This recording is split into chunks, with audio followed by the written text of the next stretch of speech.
C'est cela, oui. Boker Tov. Parashat Noach. Une parashat très très très importante, très lourde, mais qui malheureusement ne sort pas de son contexte. C'est-à-dire que si on observe bien toutes les parachutes de la Torah,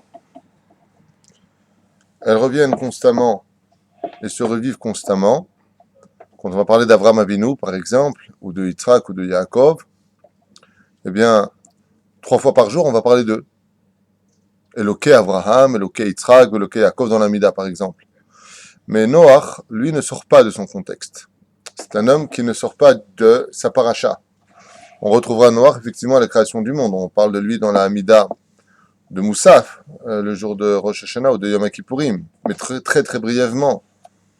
Donc c'est quelqu'un qui marque l'histoire car il devient le nouveau père, en fin de compte, de toutes les nations du monde, car il faut savoir que les Goïms se reconnaissent par rapport à Noach, et les Juifs se reconnaîtront par contre, eux, par rapport à Avraham Avinu. Donc il y a une espèce de parallèle qui est fait entre ces deux grands personnages que sont Noach et Avraham Avinu.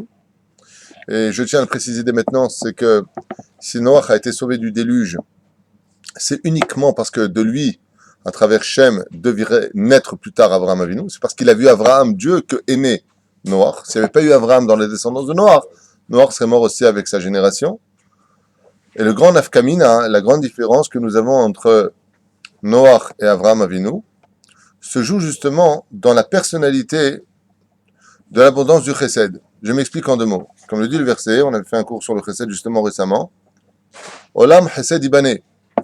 Le monde ne peut être créé que par le biais du chesed. Pendant 1 an, dans l'arche, Noach va passer son temps à nourrir le monde.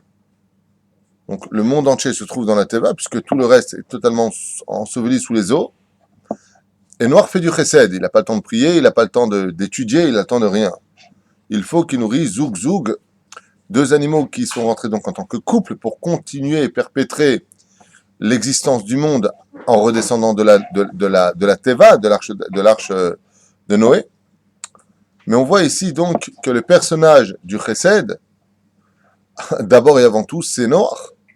Est-ce qu'il y a un homme qui a fait autant de chesed que Noach? C'est-à-dire que si le monde, le globe, aujourd'hui existe tel qu'on le vit, c'est grâce à lui. Et pourtant, il ne sort pas de sa paracha. Alors qu'Avraham va faire du chesed. Mais le chesed d'Avraham se lit en une petite phrase. Eshel Avraham. Quand Avraham a venu à la Shalom s'installe à Beersheba, il plante une tente là-bas. Et ça s'appelle Eshel Avraham.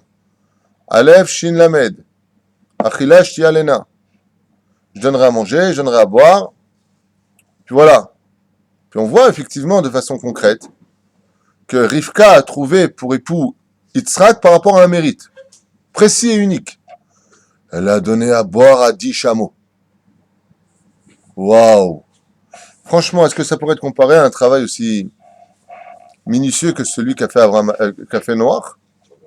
Lui, non. Est-ce qu'on peut comparer le travail d'Abraham? Est-ce qu'on pourrait comparer le travail de Rivka, même en tant qu'enfant, de donner à des buffles, plutôt des chameaux du désert, on va dire plus exactement, qui reçoivent une telle comparaison pour que l'on parle de Rivka, les 4 matriarches? Pourquoi Noach, ce personnage à qui la terre continue à vivre, on doit tout à Noach? Ouais. C'est un homme qui est félicité par la Torah. Le texte de la Torah dit que c'est un homme qui est tzaddik, qui est tam, un homme qui est intégral dans sa façon de travailler le judaïsme, un homme qui met des enfants et qui perpétue en tant que arrière-grand-père 10 générations préalables la naissance d'Avraham Avinu. Et Noach, malgré tout ça, l'homme du chesed, c'est-à-dire que si je devais me permettre d'être plus direct avec vous, pourquoi est-ce que Noach n'a-t-il pas possédé la sphira de chesed? Parce que dans le texte de la Torah, cher tzaddik, tu verras que Noach, c'est l'homme du chesed par excellence. Oui, mais il n'a pas prié pour... Alors, justement, on y arrive. C'est un manque de chesed quelque part. Tant que tu rejoins déjà un midrash principal, pourquoi Avraham, lui, est-il l'homme de chesed? Les comparaisons qui sont mises en application entre la conduite de Noach et la conduite d'Avraham Avinu sont essentiellement basées sur l'individualité et la responsabilité des autres. Noach Pourquoi est-ce qu'on lui en veut un petit peu, malgré le fait qu'il soit tellement félicité par Dieu? Vous avez remarqué que dans le texte de la Torah, Dieu lui demande, quand il rentre dans l'arche, de faire de la lumière, par deux intermédiaires. Rashi intervient et nous dit, exactement, Assez Tsohar Lateva, fais de la lumière dans ton arche. Et on ne sait pas quelle sorte de lumière existait. Est-ce qu'on parle d'un diamant qui était planté comme un lustre et qui éclairait de par son éclat toute l'arche? Ou est-ce qu'on parle d'une fenêtre qui rentrait l'extériorité dans l'intériorité? C'est-à-dire que la lumière essaie de rentrer à l'intérieur. Franchement, qu'est-ce qu'on en a à faire? Est-ce que le vrai but de l'enseignement de cette Torah qui est si kadosh et éternelle, c'est nous enseigner comment est-ce qu'il avait de la lumière? Parce qu'il avait qu'à prendre un chinois avec du vélo, et puis avec 2 filaments, et puis il avait de la lumière. Est-ce que c'est ça que ça veut nous enseigner? Ou est-ce que ça veut nous enseigner autre chose? Quand tu as de la lumière à l'intérieur et qu'il fait mauvais dehors, tu fermes ta fenêtre. Donc tu vois pas ce qui se passe dans ta boîte de conserve. Tu vis dans un monde individualiste, égocentrique, et tu t'occupes pas des autres. Et à l'intérieur, tu peux faire autant de recettes que tu veux. Dans ce monde, il y a moi et ma famille. Le reste n'existe pas. Alors tu sortiras pas du blanc qui accompagne ton livre, ta vie. Noach, on ne te reverra pas plus tard. Il n'y aura pas d'Éloqué Noach. Il n'y aura pas le Dieu de Noach. Et c'est ça que veut nous enseigner ici Rashi, quelque chose de fondamental dans le judaïsme. Quelque chose d'historique pour nous. S'il a dit qu'il avait un diamant qui lui éclairait toute sa marche, ça veut dire qu'il avait sa fenêtre qui était fermée. Mais on ne peut pas dire ça parce qu'on a dit qu'il était tzaddik. Donc il avait une fenêtre et quand tu as la fenêtre ouverte, c'est que tu vois la mort des Réchaïm. Aïm, Iziz Lecha, Machéou. Est-ce que ça t'a fait bouger quelque chose? Est-ce que tu t'es rendu compte de la situation? Ce qui fait que la fenêtre ouverte ou la fenêtre fermée peut nous donner déjà une indication importante pour nous et pour assimiler quelle était la responsabilité de Noach dans cette génération. Et si on part selon l'historique, que c'était donc une lumière intérieure qui éclairait, c'est qu'il n'en avait rien à faire de ce qui se passait à l'extérieur. Et le texte de la Torah vient nous dire ensuite que quand il a ouvert la Teva, il s'est mis à pleurer. Car quand il a vu qu'il n'y avait plus d'existence du tout sur terre, il a dit, Ribono Shalom, pourquoi tu as fait un tel désastre? Et Dieu lui dit, c'est maintenant que tu te réveilles, tu es un homme de la terre. Tu vaux rien en d'autres termes. Donc, au niveau compétitivité entre Noé, Noach et Avraham Avinu, bien sûr que Noach l'emporte haut la main. Parce que si Avraham existe, c'est grâce à Noach. Et si Noach a pu survivre au déluge, c'est parce qu'il a vu Abraham. Ce sont deux symboliques de chesed absolu. Jamais on n'a rencontré un homme qui a fait autant de chesed que Noach. Le chesed qu'il faisait, c'était un chesed de nourrir du matin au soir jusqu'à être frappé par la griffe d'un lion.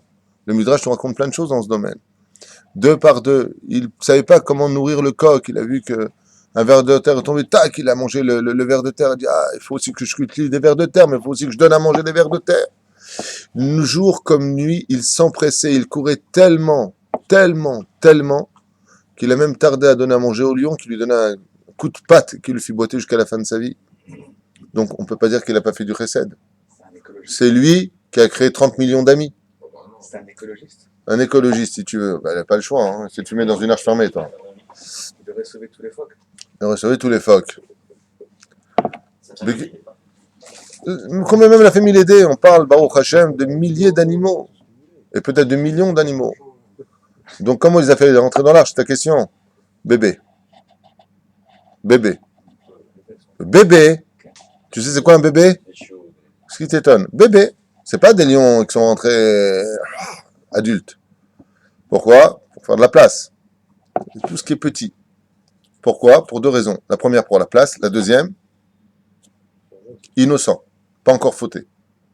Il fallait que ce soit des animaux purs. Même dans les impurs, il fallait qu'ils n'aient pas goûté à l'impureté de cette génération. Donc ça rend très petit. Et ça grandit vite. Le Zaïnia. La réponse vient du fait que quand on a proposé de faire l'arche à Noé, il n'a pas dit à Dieu non, je ne la ferai pas. Il a pris le ségoya qui fait 150 mètres de haut, il a été aidé par Og, il a fabriqué pendant 120 ans son arche, et les Midrashim nous disent qu'effectivement, il disait, vous savez, il va y avoir le déluge, vous devriez faire teshuva, hein, quand même. Il donnait des conseils. Mais s'il avait refusé de faire l'arche, en disant à Dieu, non, tu dois sauver cette génération. Prends-moi, moi, dans ce monde, si tu m'as trouvé tzaddik, et laisse-les vivre. Tu as créé ce monde. Prie pour eux. On n'a pas trouvé une seule prière de Noah. Je vais détruire le monde, ok, je me fais mon arche. Mon petit sous-marin personnel. Je me casse avec ma famille. Shalom alay nafshi. Dieu lui dit, t'es un gibor, t'es un homme tzaddik. Pourquoi? Parce que vivre dans cette génération-là et de rester un homme intègre, il faut être vraiment un gibor, un héros. Mais le fait que tu ne te sois pas réellement préoccupé de ta génération fera de toi un homme qui ne sortira plus jamais de ta paracha. Il n'y a pas de noir en dehors de la paracha de la semaine. On ne parle pas de toi. Tu deviendras le père de la nation parce que tu es le premier homme de l'histoire à sortir de ta soucoupe volante. Par contre, chez Avraham Avinu, quand on lui parle de grands Réchaïm, pire que la génération du déluge, comme la ville de Sodome et Gomorre, Aïm Tispeit Tzadik Imracha, il se met vraiment en marsom devant Hachem, comme on le sait tous. Et là, il voit quoi? Il dit, mais est-ce que tu vas juger le tzaddik avec le rachat? Peut-être qu'il y a 50 tzaddikim, peut-être qu'il y en a 45, peut-être qu'il y en a 40, 30, 20, 10. Et puis il voit que quand il n'y a plus rien à faire, alors il s'en va. Mais Abraham, il s'en va pas avec le sourire, il s'en va, il a les boules, il est pas bien. Il y a des gens qui vont mourir, mais qu'est-ce que tu prends pitié d'eux? Mais c'est pas grave, c'est des humains. Abraham Avinu, il prend haut la main le trophée du chesed. Parce qu'Abraham Avinu, dans sa personnalité, c'est la personne qui lui intéresse le moins, c'est lui. Moi, c'est pas grave. Ce qui compte, c'est les autres. Chez Noach, on a un problème. C'est que chez Noach, comme dit Rashi, il faisait partie des gens qui n'avaient pas beaucoup d'émouna. Comme ça dit Rashi sur place. Il ne croyait pas vraiment que le déluge allait tomber. Donc, si c'était le cas, on va dire que... Mais il a un srout qui est énorme. C'est qu'il est resté tzaddik, il fait chazar bitshuva shlema, dans une génération on ne peut plus dépraver. Mais la Torah vient nous enseigner ici quelque chose de fondamental pour nous. C'est l'importance avec laquelle, nous, en tant que descendants de Noach, puis ensuite d'Avraham Avinu, on se doit de comprendre que l'essentiel dans ce monde, ce n'est pas nous. Mais que le vrai chesed n'existe que quand on est là pour les autres. Comme je l'ai souvent expliqué, c'est vrai qu'il y a le stade, après la mort, de est-ce que tu as fixé un temps d'étude dans ta Torah? Est-ce que tu as été un homme droit dans tes affaires? Est-ce que il y a une question qui est posée en fin de compte et que souvent les gens ignorent. Et cette question-là est si importante qu'on n'a même pas pu la placer dans les livres, tellement elle fait peur. C'est la question, qu'est-ce que tu as fait pour les autres? Qu'est-ce que tu as fait pour ton pays? Qu'est-ce que tu as fait pour ton peuple? Qu'est-ce que tu as fait pour ta terre? Ma asita. Le roi Omri, quand il est parti de ce monde, même si ce n'était pas un roi juste, il a dit à Dieu, j'ai planté des vignes dans la ville de Rishon LeZion, dit la Gemara. J'ai eu le srout de planter une vigne. J'ai eu le srout d'acheter une maison en Eretz Israël. J'ai eu le srout d'enjoliver une belle boutique en Eretz Israël, bien entendu, Kacher, la Madrine, tout ce que l'on dit. Si c'est pour faire du mal, c'est pas la peine. Alors, qu'est-ce que tu as fait pour le peuple d'Israël? Quelle srout une personne a à fabriquer des routes en Israël? J'ai permis au peuple d'Israël de circuler sur la terre d'Israël. Ça, c'est le chesed d'Abraham. Noach a un srout extraordinaire. Il fait vivre tout le monde. Donc, il a une paracha pour lui. Donc, il a quand même une paracha pour lui. Donc c'est un peu du chesed. Chaque personne qui vit en Eretz Kodesh, c'est du chesed, puisqu'elle participe d'une façon indirecte, mais elle participe par ses impôts, par un certain nombre de choses, à la construction de l'État d'Eretz Israël. Absolument. Dès qu'un juif fait ça en Eretz Israël, il s'octroie un mérite de chesed, car il permet à Dieu d'être le roi d'un peuple qui, Rov Adrat Meler, se multiplie. Bien sûr. Vivre en Eretz Israël, c'est créer un chesed absolu. C'est se lier à une masse populaire, critiquable ou pas. Critiquable, c'était une sale langue. Baruch Hashem, créer, appartenir à la grande famille d'un peuple sur terre, le Vadaï. C'est pas photo. Et les Toldot Noach, Ish, Tzadik, Aya, Bedorotav. Donc c'était le premier enseignement que je voulais vous donner. C'est que le vrai chesed n'existe que quand il sert aussi les autres, et non pas ta propre personne. Parce que, pour finir avec tout cela, je ferme cette parenthèse, Noach a fait du chesed avec les animaux, mais Abraham a fait du chesed avec les hommes. et on voit entre les deux la différence. Le chesed d'Abraham, c'est un chesed qui amène tout le monde dans ce monde et dans le monde futur, tandis que le chesed qu'a fait Noach est un chesed qui a emmené le monde dans le monde d'ici-bas. Mais un tzaddik hors du commun, bien sûr. Et les toldot Noach. Ish tzaddik aya bedorot, tamim tzaddik, tamim aya bedorotav, et aïloukim italech Noach. Et ça, je vous dis comme ça, Noach ish tzaddik tamim aya, ma perouche, atmimut aïta rechusho atrila. Le plus grand trésor de Noach, ça a été d'être un homme qui a toujours cherché à faire du kavod à Hashem. C'est pour ça que la gematria du mot Noach, c'est kavod Hashem. Noach, ça fait 58 en gematria. Kavod, Hashem, Yud Kevav Ke 26, gematria Noach. Noach a toujours cherché à Tzochen Bene Hashem, comment faire du respect, comment honorer Akadosh Baruch Hu. Noach, c'est aussi la gematria de Oev Le'ov. C'est un homme qui a un grand cœur, un homme qui a un bon cœur, un homme bon. Noach, ça devient aussi Adam Ehad. Mazé Adam Ehad, un seul homme. L'homme qui sauvera le monde. Et pour finir, les sages nous disent Atmimut haïta rechusho mitrila ve'ilu etzel Avraham avinu alav Hashem lemar ve'aye tamim she'ilchosh techunazo. La différence entre Noach et Abraham, nous disent les sages ici une fois de plus, c'est que Noach est né avec, dans sa caractéristique en tant qu'humain, son intégrité et son respect vis-à-vis d'Hachem. Tandis que chez Abraham Avinu, ça a été un travail qu'il a dû faire sur lui.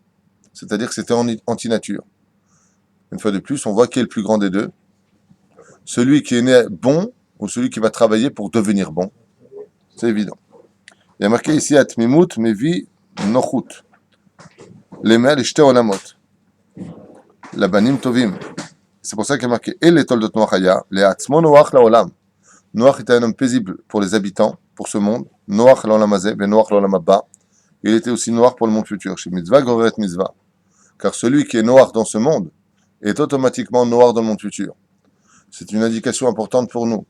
Car il faut savoir que celui qui est aimé des hommes dans ce monde est aimé de Dieu dans l'autre. C'est-à-dire, noir laolam hazeh, noir laolam haba. Je ne parle pas bien sûr d'être aimé comme les foules qui vont se jeter devant des rock'n'roll. Je ne parle pas de ça. On parle être aimé des hommes, pas aimé des animaux, des gens qui arrachent leurs chemises, qui cassent les guitares sur la scène. On ne parle pas de ces animaux-là. On parle de gens humains, des gens qui ont des valeurs humaines. L'homme qui est aimé des hommes est aimé de Dieu. Quelqu'un qui est anav, quelqu'un qui est humble est aimé d'Hachem. Mizvah olam hazeh. Comme chez Amrou, Kol ruach abriot nochaimenu, ruach hamakom nochaimenu. Ce que je viens de vous dire à l'instant, j'ai devancé. Vim noachu, azai toldot klomar. Celui qui est paisible dans ce monde vis-à-vis des hommes et vis-à-vis de Dieu, tu peux être certain que Dieu lui donnera des enfants qui seront droits et eux-mêmes aimés, en général. Veshev ismar bechelko, vismach liom haron, vezenoach. Nocha abriot, comme il y a marqué ici. Ruach hamakom nochaimenu.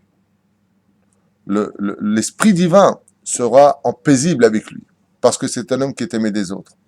Et c'est ce que vient nous dire le verset. Et les toldot Noach, Noach. Il était paisible pour ce monde, alors il est paisible pour l'autre. Quand quelqu'un, Baruch Hashem, est pleuré à son départ, quand quelqu'un se remet en question dans sa vie, alors automatiquement, je tabarre chez mon lahad, on peut trouver en lui des trous notes que cet homme-là pourrait être aimé d'Hachem. Ici, il y a quand même quelque chose qui ne va pas dans le domaine grammatical. Elle toldot Noach, voici la descendance de Noach, Noach. Les sages nous disent, à mon avis, c'est une grande gifle pour cette génération particulière. Et pourquoi ? Parce que très souvent les parents, sous prétexte de j'ai passé l'âge, ou j'ai trop fauté, je suis irrécupérable, disent souvent, moi je mets mes enfants à l'école juive, je mets mes enfants à yeshivot, eux me sauveront. C'est vrai. Un enfant peut sauver son père du Gehinam. Mais la Torah te dit, grave erreur. Et pour donner une bonne leçon de morale à cette philosophie fainéantise de la vie, de faire teshuva soi-même, Cham, le propre fils de Noach, viendra sectionner le sexe de son père pour ne plus qu'il engendre. T'as voulu compter sur tes enfants, Noach ? Ça marche pas. Il vient couper la production.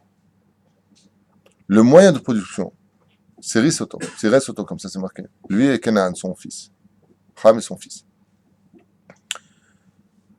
Et les toldot Noach, Qui sont vraiment tes enfants ne compte jamais sur tes enfants.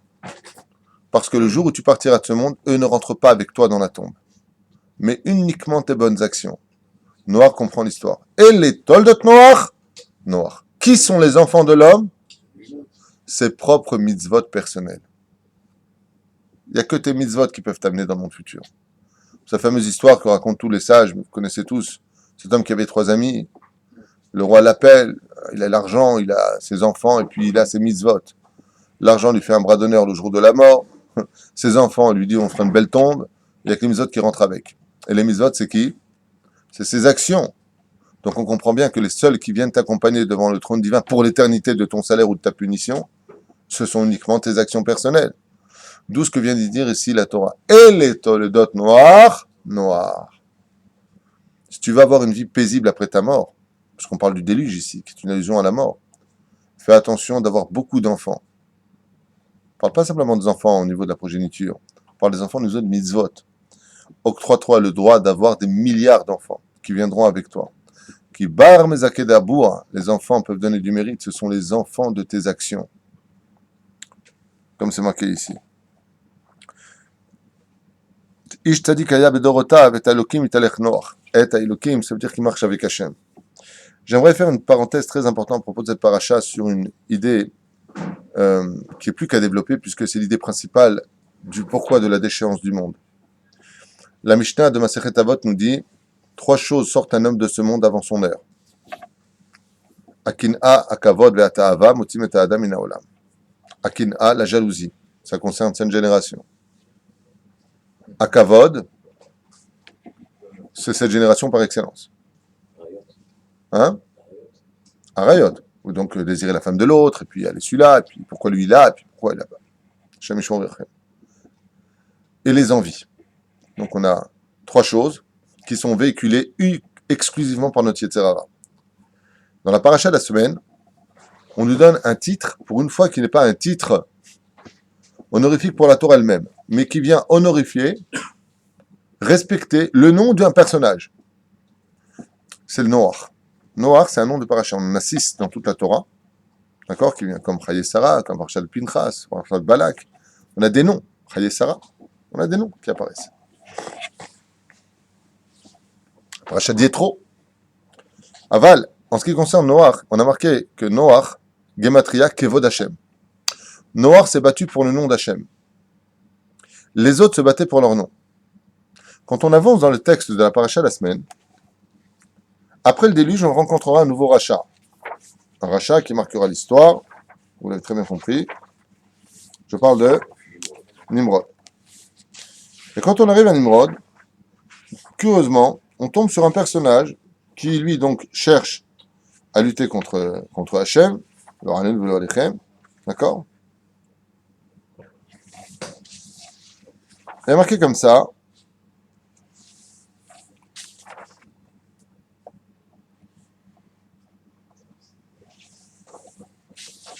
À propos de Nimrod, donc. Regardez bien le texte de la Torah, ce qu'il vient nous dire. Donc, bien entendu, les nations sortent de la Teva, de l'arche d'alliance, et il y a marqué comme ça. Voilà. Le plan est le suivant. ויבנוס עם מקדם האמצו בקעה בארץ שנער וישבה. ויאמרו איש אל רעהו, אבן נלבנה לבנים ונשרפה לשרפה, ותהי להם הלבנה לאבן, והחמר היה להם לחומר. ויאמרו אבן נבנה לנו עיר ומגדל וראשו בשמים, ונעשה לנו שם. Et là, on tombe sur quelque chose aussi de très important pour vivre notre Torah à l'extérieur du Beth Midrash. Et les Toldot Noach, Noach. Qu'est-ce qui a permis à Noach d'avoir un nom? Le fait d'avoir cherché à s'effacer lui-même vis-à-vis d'Hachem. Quand tu fais un nom à Dieu dans ce monde, l'Echem Yehud Kutsha Berechu, Dieu te fait un nom sur terre. Mais si Chaz Veshalom, tu vas à l'opposé, et que tu cherches à te faire de grandes tours avec ton nom, et que tout ce que tu vas mettre en pratique n'est que pour ton nom, comme disent les sages, les seuls mitzvot qui te permettent de rentrer dans ton monde futur, ce ne sont que les mitzvot que tu as accomplis, uniquement les Shem Shamaim. Donc, de quoi tu vas pouvoir boire ta subsistance après ta mort?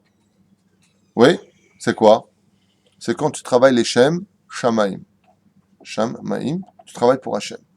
Tu travailles au nom du tétragramme, tu travailles pour Hachem dans ce monde, alors automatiquement tu te fais un bon nom.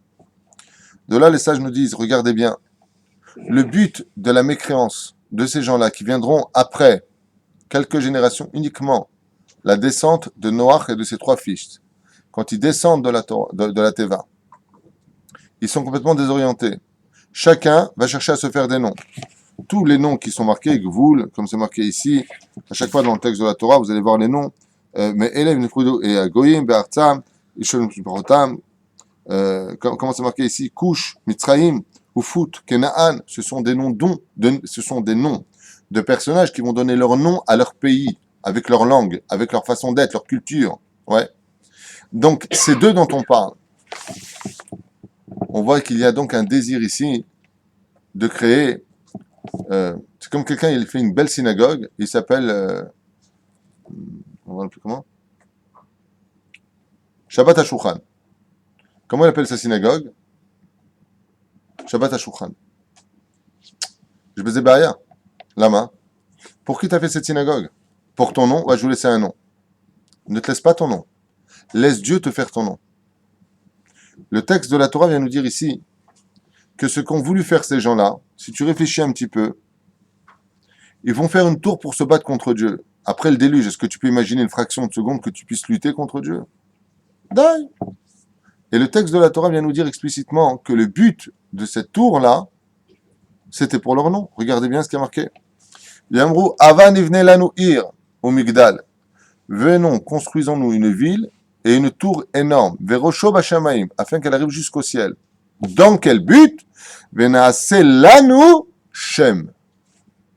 Et nous allons nous faire un nom. Nafutz, al kol pene kol haaretz. Bekitsur, pen nafutz al pene kol haaretz. וירד השם לראות את העיר ואת המגדל אשר בנו בני האדם. ואומר השם, הן עם אחד ושפה אחת לכולם וזה אכילם וכולי וכולי לעשות, ועתה לא יבצר מהם וכולי וכולי. טוב. La paracha commence par un nom. Pourquoi Dieu lui donne ce nom à Noach, El les Toldot Noach? Parce que ses actions sont belles. D'accord?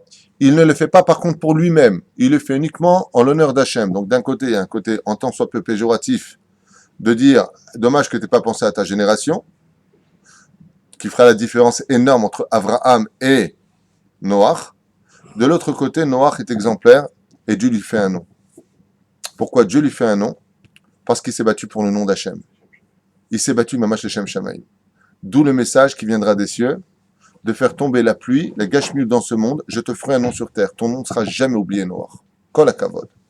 Parce que tout ce que tu as fait, tu l'as fait en mon honneur. Noach Gematria Kevod Hashem.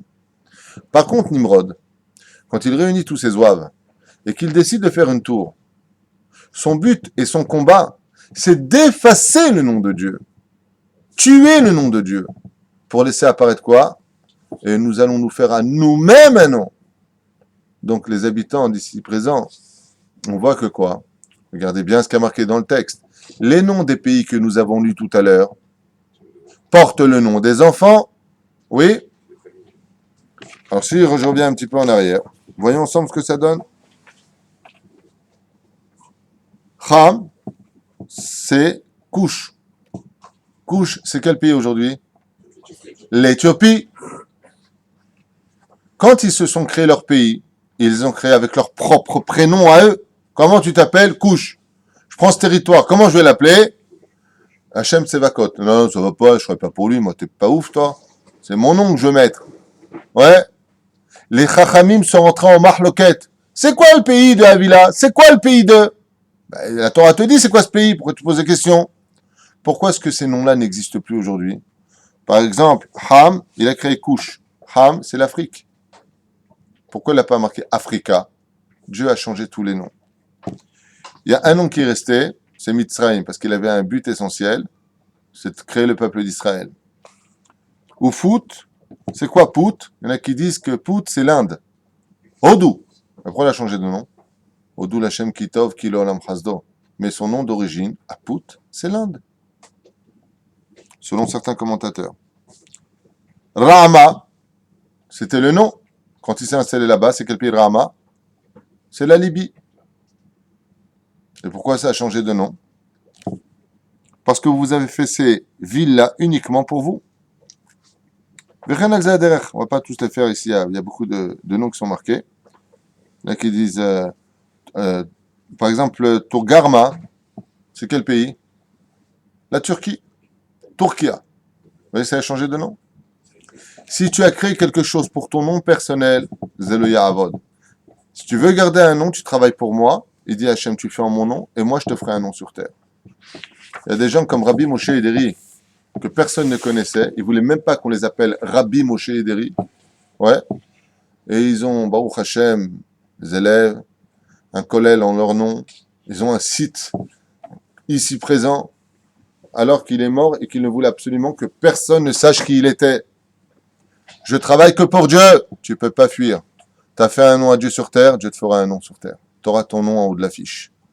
Mais si tu veux quitter ta province, le cœur léger, à l'âge de tes 20 ans, pour te faire un nom en haut de l'affiche, tu peux être certain que ton nom sera effacé ou par le temps ou par le vent. Velo neda, velo nakir. Velo neda, velo nakir. Ni on t'aura connu, ni on saura qui tu es. Et un jour, j'ai une discussion avec quelqu'un qui m'a dit attends, Mohamed Ali, c'est quand même un grand nom. Je lui dis va voir mon fils, dis-lui qui est Mohamed Ali, il te dira je ne sais pas qui c'est. Dans 100 ans, personne ne saura qui était Mohamed Ali. Ce sera un truc préhistorique. Par contre, ça fait 1000 ans qu'on sait tout ce qui était Rashi.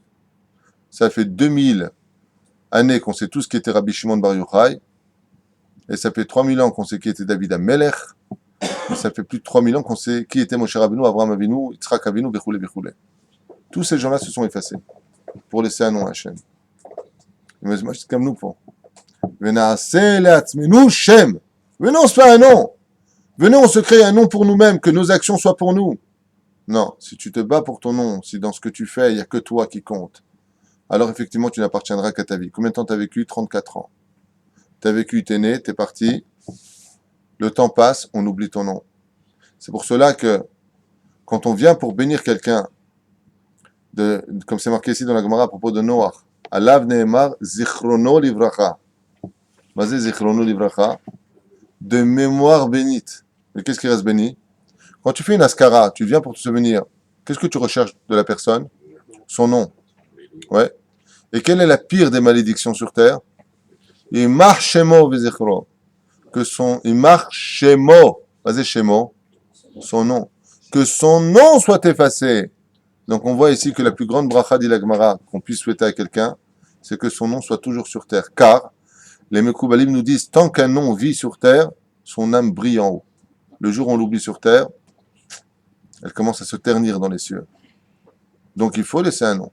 C'est pour ça qu'on appelle le jour de la mort de quelqu'un, on rappelle son nom à table, en mangeant les Ilou Inishmato. Et vous avez remarqué? Quand tu es capable de te souvenir de quelqu'un et que tu fais un Yortzeit, tu fais le jour de l'Askara. Vous savez, appelez, comment c'est en français? Hein? Le jour anniversaire de décès. Ouais. Qu'est-ce que vous dites aux gens? Ils vont manger maintenant du mazinot. Qu'est-ce que vous lui dites sur place? Le'ilou inishmat, telle personne. Tu le manges au nom de, pour enseigner. Regarde. Maintenant que tu vas manger, tu peux pas le manger pour toi. J'ai pas faim. D'accord, mais fais la bracha pour lui. Donc c'est pour lui que tu fais les choses. Pour faire monter son nom. Ça vient indiquer à l'homme, le jour de l'Askara, n'oublie pas que toi aussi tu partiras de ce monde. Est-ce que tu as laissé un bon nom sur terre? Et la Mishnah de Masechet Avot nous a mis en garde. Il y a 4 ktarim dans ce monde, 4 couronnes sur la tête d'un juif. Il y a la keter du roi, celui qui est Yehuda. Il y a la keter de celui qui est Cohen, monsieur Cohen ici présent. Ouais. Donc tu es Cohen, ton fils est Cohen, donc il a un keter. C'est beau d'être Cohen. Ouais. Il y a keter Lévia, celui qui est Lévi. Donc lui, c'est un état de fait. Puis il y a keter Torah. Il y a celui qui a acquis de la Torah. Mais il y a une couronne qui se pose au-dessus de toutes les couronnes, même celle de la Torah. Keter Shem Tov.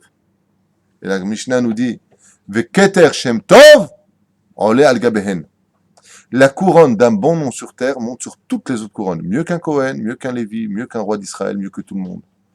Kana Shem Tov, kana le atzmo. Celui qui a acheté son nom sur terre, c'est acheter sa vie sur terre. Et comment tu t'achètes? C'est quoi le processus? Alors je vais me faire un nom? Non, non. Fais un nom à Dieu sur terre.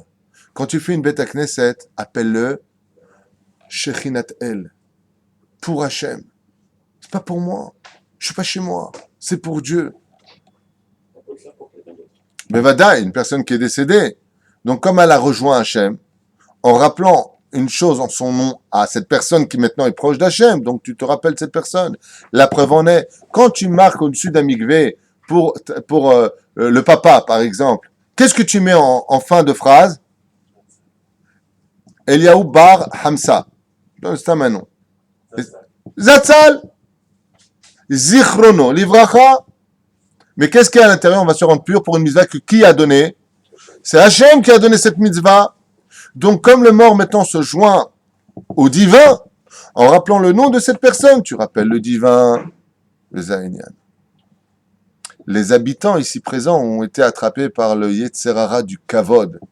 Le fait de vouloir absolument son nom, c'est chercher le Kavod. La génération ici présente a été détruite parce qu'ils recherchaient le Kavod. Respectez-moi, je veux mon nom. Pourquoi il n'y a pas mon nom, mais qui tu es? Tu veux avoir un nom sur terre, c'est pas toi qui te le feras. Des centaines, des milliers, voire des millions d'individus se sont battus dans ce monde pour laisser un nom. D'ailleurs, ça faisait partie de la culture japonaise, à l'époque des samouraïs. Ça faisait partie de la culture des barbares. Les gens préféraient mourir en disant « Mais moi, je laisserai un nom pour toutes les générations après moi. » Tu vois pas qui tu es? Tu vois pas qu'est-ce que tu as laissé comme nom? Tu fais partie maintenant de la mythologie, en 2 mots. Les mythos. Ouais.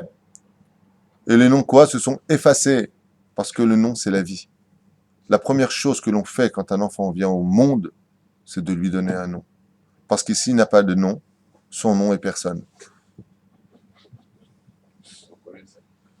Ouais, il faut dégainer assez vite, c'est vrai. On parle beaucoup de après la vie. Et d'un côté, top chef, top. Parce que le but de ce monde, alors je vais te répondre, et ta question est très à sa place. Tu sais pourquoi la paracha de Noach vient nous parler du nom ici? On va se faire un nom. Parce que le monde a été détruit uniquement parce que ces gens-là n'ont pensé qu'à eux-mêmes, ils ont oublié Hachem. Il n'y a pas de Dieu, on peut faire ce qu'on veut sur terre. Ce qui compte, c'est de laisser nos noms à nous. C'est à moi que tu parles. Tu connais ce langage? Vas-y, c'est à moi que tu parles. Et tu m'appelles pas par mon nom, toi. Akadosh Baruch Hu, il est tellement proche de nous qu'il nous permet à nous de le tutoyer et de l'appeler par son nom. Quand tu commences à appeler une personne par son nom, c'est que tu as retiré toutes les frontières et toutes les proximités. Dieu veut être proche de nous. Et Dieu veut nous faire un nom. Mais ce nom ne peut venir que quand tu t'es occupé du divin. Car en t'occupant de l'éternité qui a été créée par Dieu, tu te crées dans ton nom à toi l'éternité. Mais si tu viens dans le monde du défini, créer ton propre nom, il finit par s'effacer parce que le temps efface tout. Tu comprends la différence, Wallet? On va se faire un nom, on va se créer un migdal pour nous, pour avoir mon nom. Amrou Chazal, Zelotov. Il y a une magnifique phrase du roi Salomon qui définit tout cela. C'est la phrase de Tov Shem Mishemen Tov, Miyom Amavet, Miyom Avaldo. Qu'est-ce que veut dire cette phrase du roi Salomon?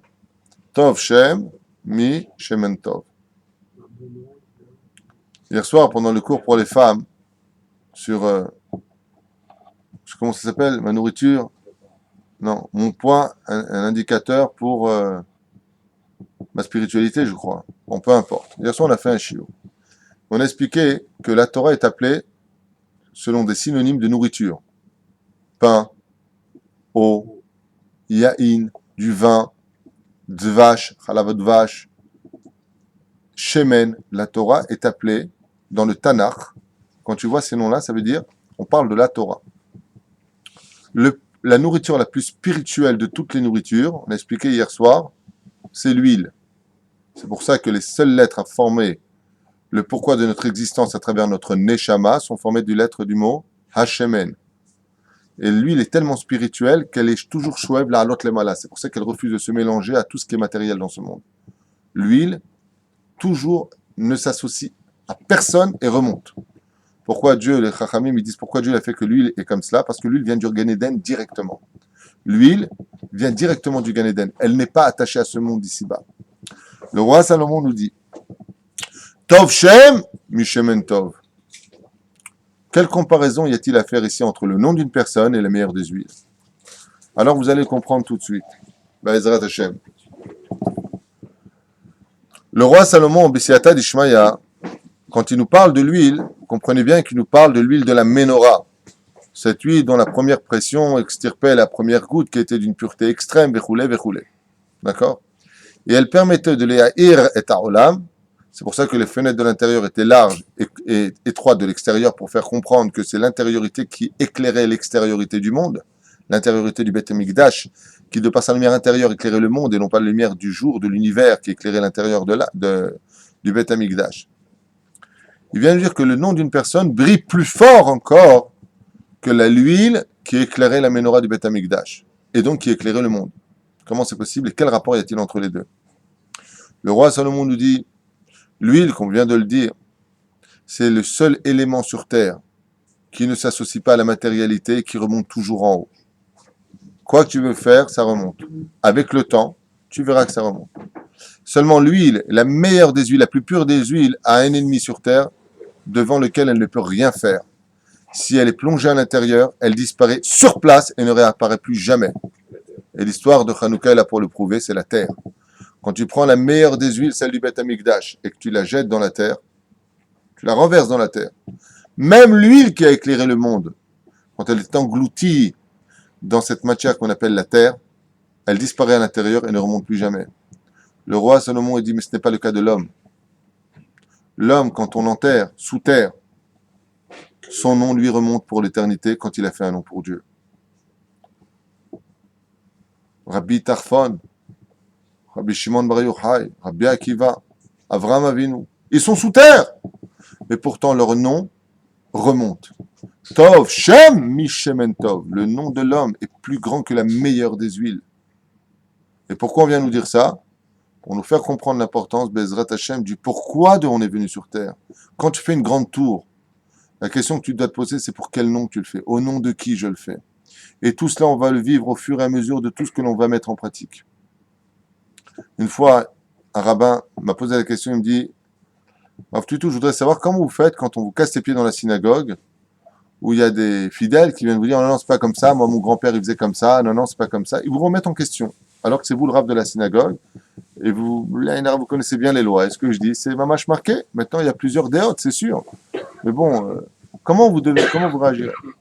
Je lui ai dit, j'ai eu une fois ça, et ça a très bien marché, je vais te dire exactement ce que j'ai fait.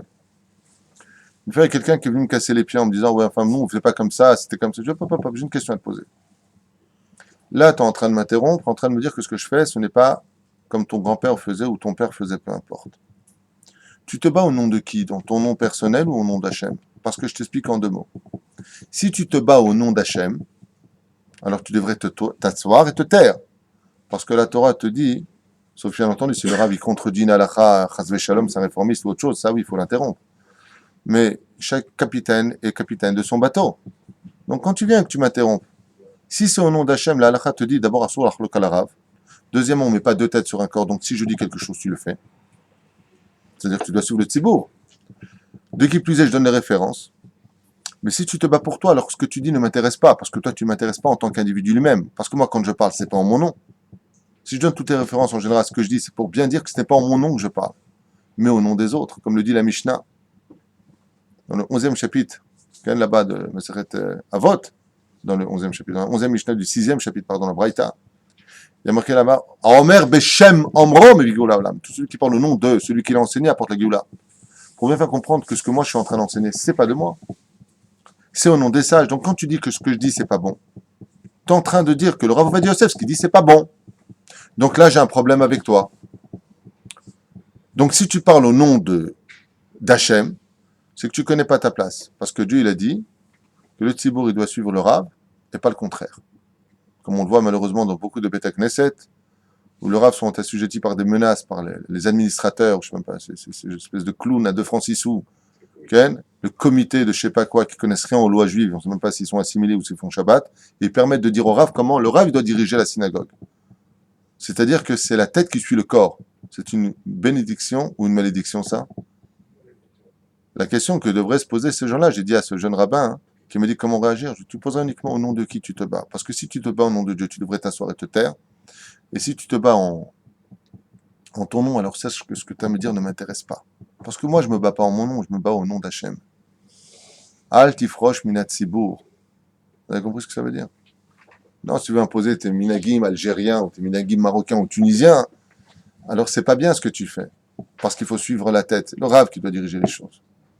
Et la majeure partie des gens qui s'énervent dans les synagogues, ouais, c'est pas comme ça qu'on fait, qui s'énervent et qui hurlent pendant le Sefer Torah. Ouais. Espèce de rachat. Toi, tu fais partie, tu sais de qui? Des copains de Nimrod qui sont fait une tour pour eux. Pourquoi t'es en train d'hurler? La Torah, elle te dit d'abord que tu te tais. Ensuite, il y a un rave. La matahwalek alav. La halakha nous dit tout celui qui est cholek sur le rave dans une synagogue, qui est cholek à la shrina. Tout celui de le Rambam dit qui est me'ar achare rave shelo. C'est-à-dire, il commence à réfléchir après lui. En lo cholek l'olam haba. Rambam est forage. Donc, pose-toi toujours une question avant d'agir. Je vais dire un truc. Attention. Au nom de qui je le dis? Est-ce que ça me dérange moi personnellement ou est-ce que c'est en l'honneur d'Hachem? Vous verrez que le jour où tout le monde réagira en disant attends, bon, c'est vrai que ça me dérange moi personnellement. Et c'est pareil dans l'éducation. Tu dis à ton petit, tu lui cries dessus parce que ça te dérange ou c'est parce que c'est pas bien pour lui? Quand tu parles avec ta femme, c'est parce que c'est toi qui es concerné ou parce que tu veux améliorer quelque chose pour qu'il y ait le shalom au nom d'Hachem? Je vais me taire, pas parce que je te supporte plus. Je vais me taire parce que je veux gagner le trophée d'apporter le shalom bait en l'honneur d'Hachem. Dieu a dit effacer mon nom pour le shalom bait. Moi, je veux faire vivre le nom d'Hachem. Je veux pas que tu t'effaces, j'aurais pas besoin d'aller jusque-là. Je veux faire le shalom avant que le nom d'Hachem soit effacé. Alors, on gagne un bon nom. Et on a le mérite, même quand on est enterré, même après 5000 années, d'avoir une paracha qui porte le nom de Noach. Et Noach s'est battu dans ce monde. Il a gagné ce nom uniquement parce que tout ce qu'il a fait les Shem Shamaim. Alors ok, il a peut-être pas bien prié pour sa génération, mais en tout cas, lui, il a une chose que personne ne pourrait dire, moi je suis mieux que lui, c'est que la Torah lui a permis d'avoir un nom éternel. Parce que tout celui qui se bat pour Hachem garde un nom sur terre. Mais si tu te bats pour toi, et mon nom, et ainsi de suite, comme disent souvent les gens, regardez ce qui se passe. Pourquoi est-ce que les Arabes brûlent leurs filles, leur coupent la gorge, quand elles vont se donner à des étrangers? Tu as sali le nom de notre famille. Ne porte plus mon nom. Tu salis toute la famille.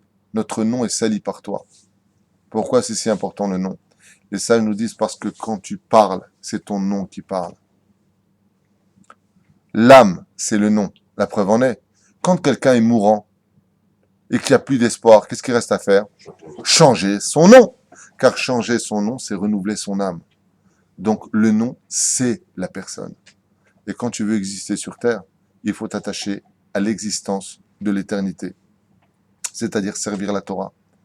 La Torah, c'est une ligne de conduite qui ne finira jamais. Tu y adhères pour le nom d'Hachem. Tu viens d'accrocher ton nom à cette éternité.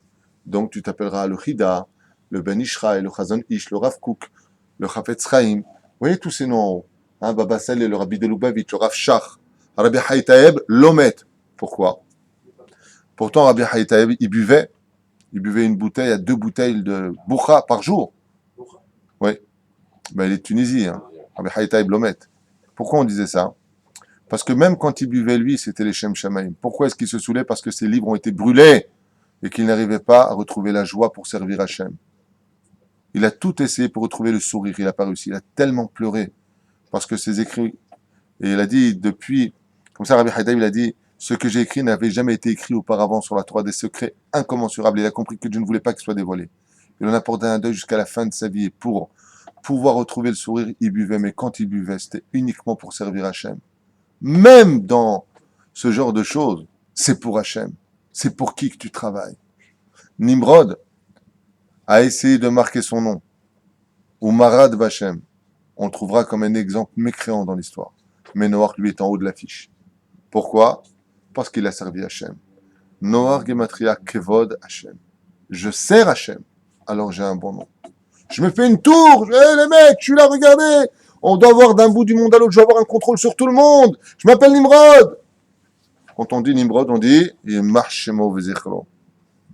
que son nom soit effacé. Jésus, qu'est-ce qu'il a essayé de faire? Se faire un nom. Réformer la Torah. Comment on dit Jésus en hébreu? Yeshu. Yud, Shin, Vav, Imah, Shemo, Ve, Zichro.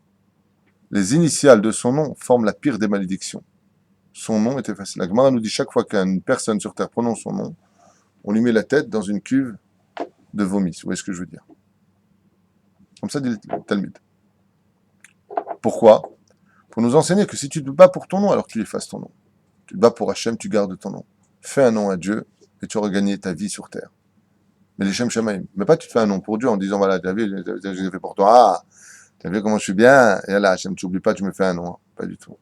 Plus tu es humble, plus ton nom reste. Plus tu es effacé, plus tu y restes. Baruch Hachem. Et pour cela, je finirai avec une dernière parenthèse. Il y a marqué comme ça. Il faut avoir, pour avoir des enfants qui soient dignes de nous représenter vis-à-vis d'Hachem, il faut avoir des fils qui s'appellent Etchem, Etram et Etiafet. Maïnafka minabeze. Et ça, je nous dis comme ça. Quand tu viens pour faire une mitzvah, il faut le faire les Shem Shamaim, au nom d'Hachem.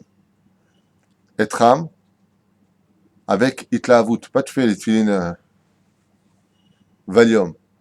Je suis chaud, vas-y, je suis chaud, vas-y, je suis bon. Ram veut dire chaud. Ok? Il faut que la maison soit belle. Il y a des gens, quand ils achètent une belle maison, ils vont mettre 5 millions de dollars dans la maison. Ça n'a pas de problème. T'as des mezuzot, 180 shekels. Combien? Mais ça va pas, 100 shekels, 120 shekels. Pour faire la piscine, pour ton troisième balcon, pour ton super toit. Ça, c'est normal. Ouais. Mais pour la mezouza, pour laquelle la maison a été créée, comme on le dit dans le Zohar, pour mettre le maquet, pour la mezouza, Dieu nous donne des maisons. 180 shekels. C'est cher. Ça prouve ici que tu ne te bats pas pour Hachem. Tu te bats pour toi. Bo vezrat Hachem v'nilachem al atzmenu al menat lasot shem tov lakadosh baruch hu. Noir va se réincarner en un homme qui va s'occuper d'un peuple entier. Après s'être occupé des animaux, il va s'occuper d'un peuple, puisque Noir va se réincarner en Moshe Rabbeinu.